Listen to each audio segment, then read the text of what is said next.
منو بیخیال، ببین تو اینو قبول میکنی یا نه.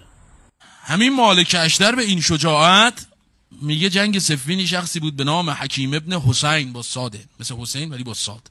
این منو کلافم کرده بود، یک تنه به 10,000 نفر حریف بوده حکیم ابن حسین. 19 روز من به این شمشیر زدم، او زد، نه یه دونه من تونستم بهش بزنم. ببین اون کی بوده، نه اون یه دونه تونست به من بزنه.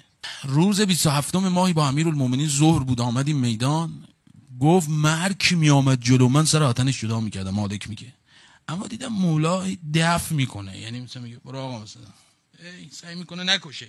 خب مالک 42 سالش بوده، امیرالمومنین 61 سالش بوده. آقایون میگه دلم گذشت حالا که مولا پا تو سن گذاشته، انا اشد من از او قوی ترم. یه نگاه حضرت به من کرد، من فهمیدم که حضرت فهمیدید چیزی از دلم گذشت. میگه حضرت اسبشو چرخون مستقیم تاخت به سمت حکیم ابن حسین. گفت حالا من گفتم، مالک گفت حالا من گفتم این جنگ دیدن داره. من که 19 روز نتونستم یه دونه به این بزنم. گفت وقتی حضرت امیر رسید شمشیر بازی نشد دو تا این بزنه یه دونه حضرت. گفت تعبیر رو ببینید، گفت یه جوری از وسط نصفش کرد این فرصت نکرد جون بده رو اسب. مادرت دعا کن.